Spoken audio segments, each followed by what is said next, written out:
Halo, selamat pagi. Ciao Xiang Hao. Gimana kabar kalian pada pagi hari ini? Semoga semuanya sehat selalu ya, walaupun cuma di rumah aja. Baik, kita akan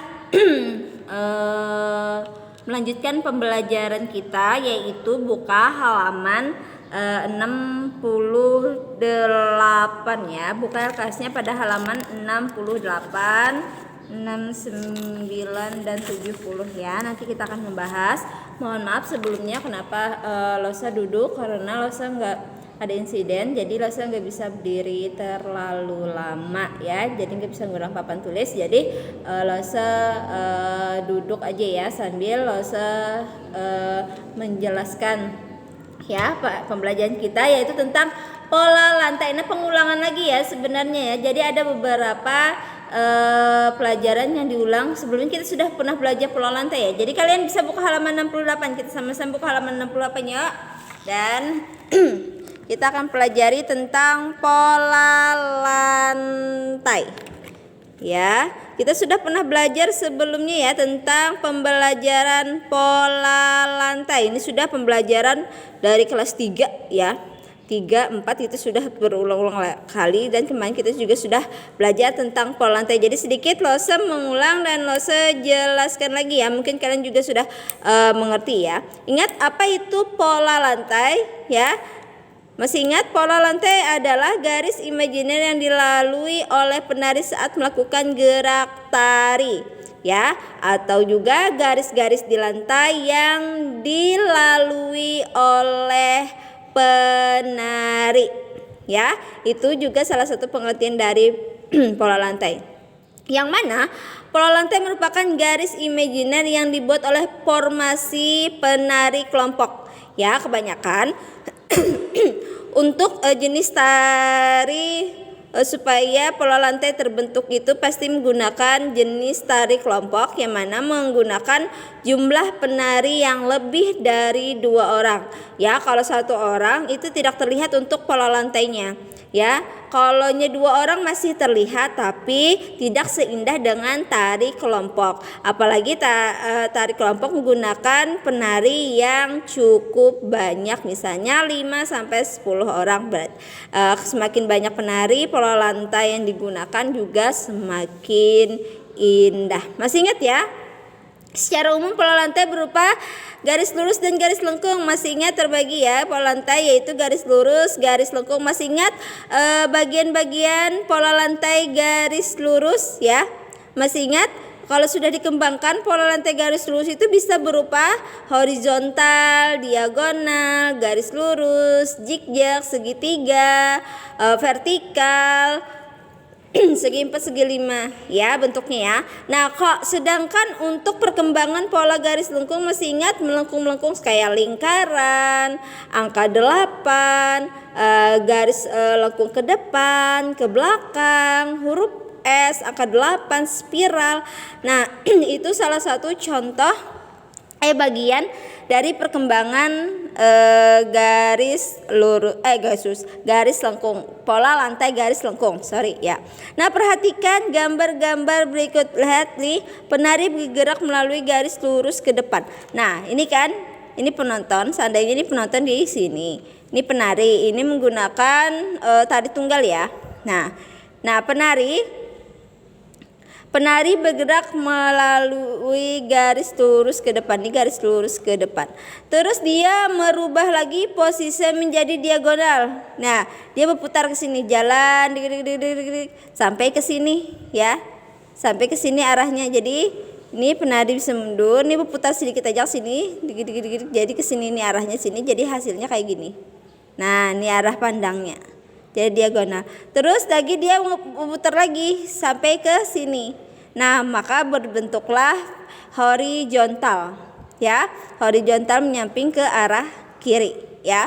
Terus bisa lagi dia berputar lagi sambil jalan, berputar arahnya seperti diagonal lagi, jadi kayak gini. Nah, terus kalau sudah berputar, dia bisa berputar ke belakang, ke sini, ke belakang ya. Kalau dia jalan ya dari sini, terus dia jalan sampai ke belakang sini, jadinya nih vertikal atau garis lurus ke depan lagi kayak ini tadi ya. Nah, terus dia berputar 380 derajat penuh seperti lingkaran disebut pola lantai garis lengkung atau melingkar ya, seperti ini. Itu untuk penari tunggal. Nah, perhatikan untuk penari kelompok. Perhatikan, ini formasi yang dibentuk oleh penari kelompok. Di sini ada 5 penari. Dia membentuk diagonal. Perhatikan, bentuk diagonal. Terus mereka berpisah. Nah, patokannya si A ini ke bawah sini. Nah, dia lari atau dia menari menuju arah sini. Nih si A. Terus diikutilah si B ke samping sini. Terus C ya. C ke samping sini dan D ke samping sini dan jadi tetap di samping turun sedikit ke bawah. Akhirnya terbentuklah pola segi 5 seperti ini. Nah, terus mereka merubah formasi bentuk polanya lagi menjadi bentuk pola vertikal seperti ini. Jadi si A tetap pada posisinya ya. Si A tetap pada posisinya. Terus diikuti si B maju ke sini, si C maju ke sini, si D maju ke sini dan si E yang paling atas ini maka terbentuklah pola atau formasi vertikal. Masih ingat, kalaunya ke atas dari depan ke belakang itu vertikal, kalaunya menyamping ya ke kanan ke kiri itu horizontal. Kalau menyerong sedikit kayak gini nah menyerong menyudut itu namanya diagonal. Masih ingat ya? Sekarang kita buka lagi pada halaman berikutnya. Masih sama tadi sambungannya, lihat formasi penarinya seperti angka dadu, padahal ini adalah bentuk zigzag ya, zigzag kayak gini. Nih langsung tarik ya, dari si E ke D, terus ke C, terus ke B dan si ke A. Nih kayak gini. Nah itu bentuknya zigzag ya, berbentuklah seperti zigzag. Terus mereka membubarkan itu membuat formasi lagi nih seperti ini lingkaran ya, tidak beraturan. Kalau segi 5 tadi kan yang A di bawah, ini yang A menyamping teman, dia tidak kalau segi 5 itu kan rapi, kalau ini enggak. Nah jadi mereka bukan diri, si A menyamping ke sini ya, si B menyamping, terus terbentuklah lingkaran dan penutupnya kembali mereka membentuk lagi diagonal ya. Ini bentuk lingkaran ya, bisa tarik garis ya. Nah itu bentuk lingkaran ya. Terus dan terakhir untuk penutup mereka membentuk lagi bentuk diagonal. Itu adalah perubahan formasi yang perubahan pola lantai yang dibuat oleh formasi penari kelompok ya. Nah, pada halaman 69 di sini ada tabel tari daerah di Indonesia. Kalian bisa baca sendiri, sayangnya panjang banget tuh. Ada 32 tabel, tapi masih banyak ya. Di seluruh Indonesia ini banyak banget ya seni khas tari daerahnya ya. Dari tari daerah, tari tradisional, klasik sampai kontemporer atau tari kreasi. Yang mana tari kreasi itu tari tradisional masih tetap tari tradisional, tidak mengubah keciri khas tradisionalannya, tapi mengikuti perkembangan zaman, lebih sedikit modern. Tapi untuk gerakan tari daerahnya tidak hilang. Ya, di sini masih banyak ya. Di sini ada beberapa nih kayak saudati yang paling umum banget ya. Saudati, tari saman itu pasti dari Aceh yang keluar. Terus dari Bali. Dari Bali juga paling sering itu tari pendet, ingat kan, tari legong, tari kecak juga, apalagi itu umum banget karena tari kecak sudah termasuk tarian ya mancanegara ya, yang mana dikenal di seluruh mancanegara untuk ciri khas tarian daerah Bali. Masih ingat tarian daerah kita yang pada umumnya itu adalah tari baksa kembang, karena tarian ini adalah tari penyambut tamu dan radap rahayu juga tarian penyambut tamu. Jenisnya ini kalau baksa kembang itu tari tunggal ya jenisnya lah. Radap rahayu juga karena jenisnya adalah tari penyambut tamu. Sekarang perhatikan di sini Setiap tari daerah tersebut mempunyai pola lantai yang menjadi ciri khusus ya. Salah satunya di sini kita pelajari yaitu dari Aceh, yang mana perhatikan nih beberapa pola lantai tari Saudati dari Aceh ya. Ini tari Saudati ya. Kalau tari Saman itu pola lantainya itu garis lurus semua ya.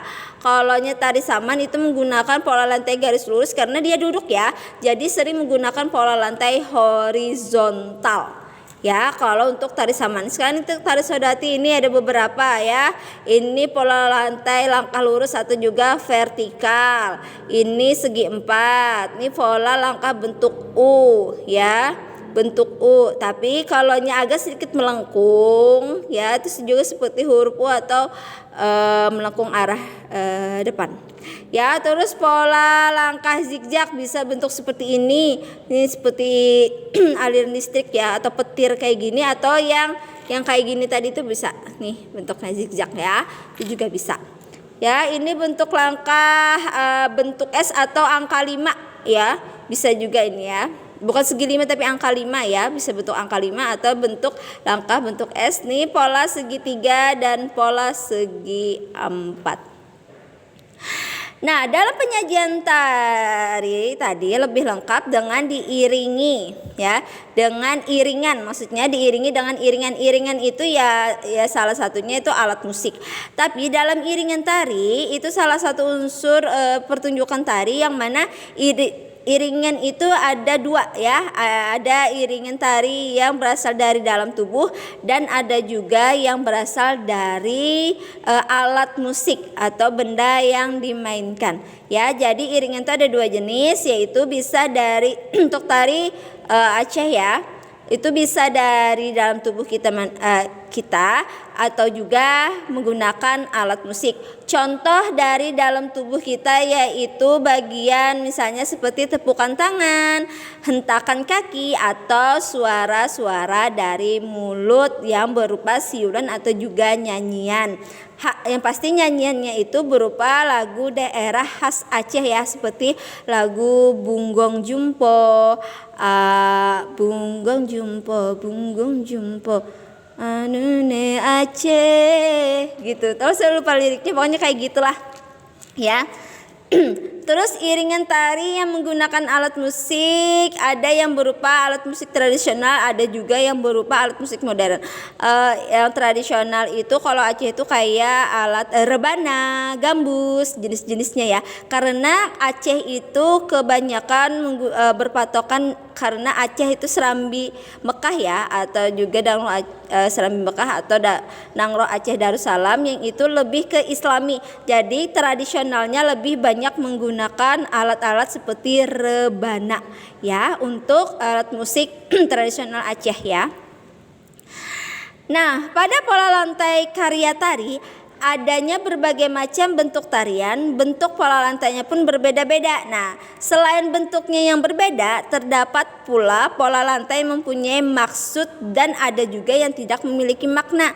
Ya, ada yang maknawi atau juga ada yang tarian cuman murni. Ya, ingat tarian murni itu tarian yang tidak memiliki arti tertentu. Sedangkan tari maknawi atau bermakna itu artinya tarian yang memiliki maksud dan arti tertentu ya. Nah, pola lantai yang mempunyai maksud lebih banyak ada dalam tarian-tarian klasik yang terdapat di Keraton Surakarta dan juga Yogyakarta. Ya, yang maksudnya tarian yang memiliki maksud tertentu atau arti itu kebanyakan tarian-tarian klasik pada daerah-daerah keraton, ya. Terus namun tidak menutup kemungkinan juga jika pola lantai dalam tari kreasi baru dan tari rakyat juga mempunyai maksud tertentu ya. Tapi kebanyakan kalau menggunakan maksud tertentu itu pasti tarian klasik. Contohnya seperti perhatikan contoh 2 pola lantai dan 2 tarian ini ya. Ini salah satu ini contoh tarian bedaya ya. Nah, sedangkan ini tarian jaran kepang. Orang pasti nyebutnya kuda gepang ya. Kalau daerah kita kuda gepang. Kalau daerah Jawa atau daerah Yogyakarta itu disebut jaran kepang. Jaran itu kuda ya.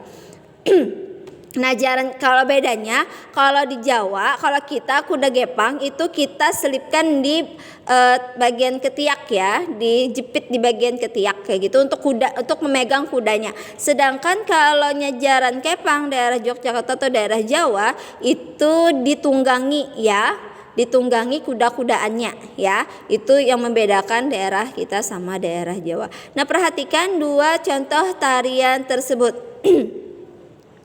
Nah, untuk kalau tarian jaran kepang ini berdasarkan koreografinya itu termasuk jenis tari rakyat. Maksud jenis tari rakyat itu adalah jenis tarian yang menghibur untuk masyarakat umum sekitar. Ya, ini berjenis tari hiburan yang bertujuan untuk menghibur masyarakat umum. Sedangkan tari bedaya itu termasuk jenis tari klasik yang mana tarian ini digunakan hanya untuk penyambutan tamu di daerah-daerah kerajaan-kerajaan keraton saja, yang mana tarian budaya ini memiliki makna dan maksud tertentu atau jenis tarian maknawi. Sedangkan jaran kepang ini tidak ada jenis tarian murni ya. Yang mana gerakannya itu lebih sederhana dibandingkan dengan tari bedaya. Contohnya aja misalnya dari pola lantainya. Pola lantai yang digunakan untuk tari jaran kepang itu adalah pola lantai horizontal ya. Pola lantai horizontal ya, yang mana gerakannya agak sedikit monoton, jadi tidak memiliki arti apa-apa atau tidak memiliki maksud apa-apa. Jadi dia menggunakan cuman horizontal atau pola lantai horizontal saja. Sedangkan tari bedaya itu mempunyai maksud tertentu yang mana pada tari bedaya itu mempunyai maksud, yaitu ada satu pola lantai pada tari bedaya yang dikenal dengan nama rakit lajur. Nah, yang mana pola lantai rakit lajur itu bermaksud menggambarkan 5 unsur yang ada pada diri manusia, yaitu cahaya, rasa, sukma, nafsu, dan perilaku. Nah, jadi di dalam pola lantai tari bedaya yang disebut dengan pola lantai rakit lajur, membentuk pola lantai. Nah, itu ada maknanya, yaitu 5 unsur pada diri manusia, yaitu cahaya, tadi rasa, terus sukma, nafsu, dan perilaku ya. Nah, itu tadi penjelasan tentang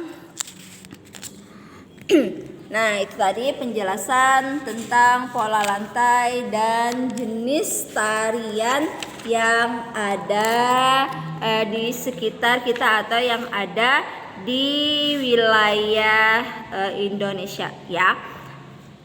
Terus tugasnya pada halaman 74 ya, kalian bisa buka halaman 74. Nah, yang ini ini tugasnya ya, halaman 74 ya. Nih, di sini bentuk pola lantai di samping menunjukkan bahwa sudah dijelaskan tadi ya, penari bergerak melalui apa tadi ya. Sudah dijelaskan. Terus tari bedaya berdasarkan bentuk koreografinya termasuk dalam jenis tari apa tadi sudah dijelaskan juga ya. Penari membentuk garis vertikal, yaitu garis lurus dari depan ke belakang, atau sebaliknya disebut pola lantai. Oh, ini sudah tadi dijelaskan. Nyamannya ini paling enak nih. Terus unsur utama pada sebuah tarian. Ini sering keluar. Ini yang paling sering keluar dan sudah sering kalau sejelaskan unsur utama dalam tari itu apa gitu ya. Gerakan tari yang dilakukan tanpa mempertimbangkan arti atau maksud dari gerakan tersebut disebut gerakan. Nah, yang tadi lo sejelaskan, gerakan yang mempunyai arti jelas. Terus ada gerakan yang tidak mempunyai arti. Tadi sudah dijelaskan ya. Baik, itu tadi sudah penjelasan Lose. Sampai di sini dulu penjelasan Lose. Salah hilap Lose mohon maaf. Maaf. Kalau masih kurang ngerti silakan japri Lose ya. Kalau sudah selesai silakan juga kirim WA-nya ke WA Lose ya. Baik, sampai di sini dulu penjelasan Lose. Mohon maaf lahir batin. Sekali lagi, ciao sampai jumpa lagi. Bye bye. Sehat selalu.